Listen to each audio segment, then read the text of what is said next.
I am the back-end handyman.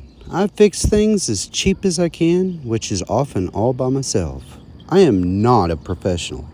May not be done the right way, but it's done my way. I assume no responsibility if you attempt the same thing and damage anything.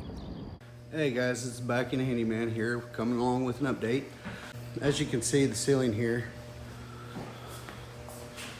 when these studs were all rotted out, along the top there was about a quarter to a half inch over there to where the trusses actually came down.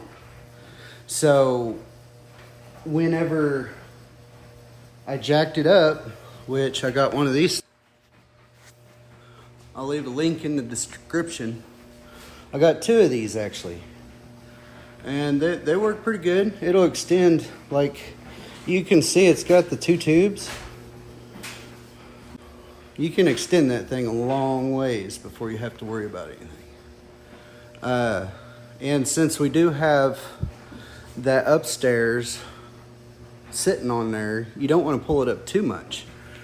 But whenever I was jacking it up with the truss jack, over there, along there, I heard a pop.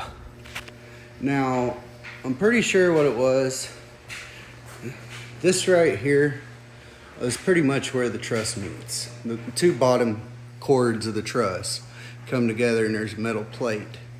Now, up in there, I went ahead and put screws through the other plates at the top of the truss, but I think this one still needs stabilized somehow. And I think it just kind of popped loose a little bit. But I've been going through, as you can see, all these screw holes and pushing back up the sheetrock, because the sheetrock is starting to sag in a lot of places. It's not because of the nails, but especially right there, that's because of me, because I put plywood down so I could walk around on trusses. Well, I didn't pull out the insulation, so it compacted the insulation a little bit and, you know, made it sag in that one spot really bad. But the rest of it, like right over here, you can see how bad that is. Which I put extra blocking in up there. Over here, that was coming down, so I put more blocking against the truss board and screwed up. Now, a lot of instances you'd say, well, why didn't you pull down all the sheetrock? Because this is over 600 square feet, almost 700 if I remember right.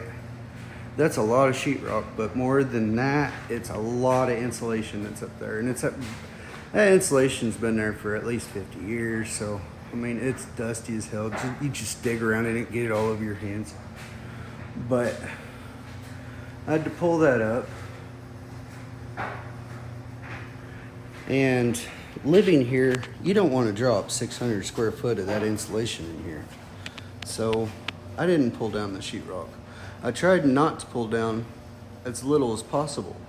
The only sheetrock that actually came off was over there where the top of the cabinets had that little soffit going around. But yeah, I'll put this under it.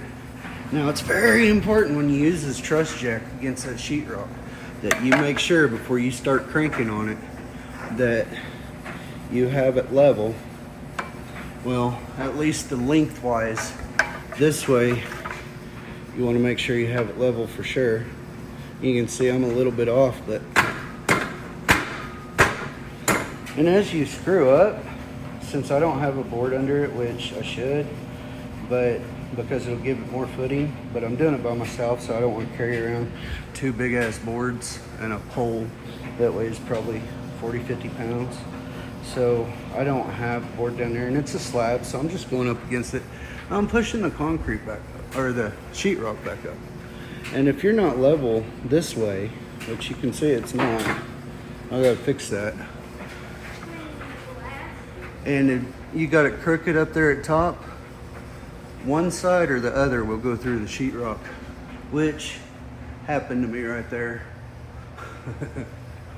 It bent one of the middle of those in, and there's no board there for it to screw to, so I had to go up there and put a board and screw to it. And this is going to be a flat finish, so if you have any imperfections or dips or anything like that, there isn't no popcorn sealing that's going to hide that. So I have to pull it all up, and I go like, I do that section right there, and I'll come over here and I'll do that section. Now I pretty much got the rest of it all done. So, except over here, this is the last little quarter part I'm working on. But you'd be surprised how much it's bringing up the sheetrock as I do this, so. But I'm not looking forward to the next part of mudding that. I got stilts, and then you get to see how I do the stilts. Okay, this is a good example of what I'm talking about. This was the worst spot. You can see how it dips down. That's because some of the screws have pulled through. So, I mean, it's not because the truss is messed up. The worst part is some of that insulation gets through there, and then you have to press it up on there. It'll probably, the reason I screw them so close together, like that, instead of like every 16 inches, is so it has extra support so it don't pull them through again, but we'll see. I mean, it makes it look good when you get it all leveled out. And then over there at that far end where that far truss is, there's still some sagging to that one. But let me get this done. All right, so I'm done for today, and I just wanted to show you how messy you get. Don't mind my boots. What it is I have to curl up in the ceiling to put a board on the back side of the crack so I can go on both sides of it all the way across. So you get up there, you dig around, and it's dirty, like I said, over 50 years of dust. And suck it all up. It's getting back flat. This part right here is going to be the worst part, but just wanted to show you. Thanks for watching. If you liked the video and want to follow my process, like, share, and subscribe. Thanks for tuning in. Hey man, while you're at it, check out my other YouTube channels. The Stay Home Dad, The Back End Handyman, The Dorser Family, and The Average Stoner. Just a little bit of what I do from day to day as a stay-home dad.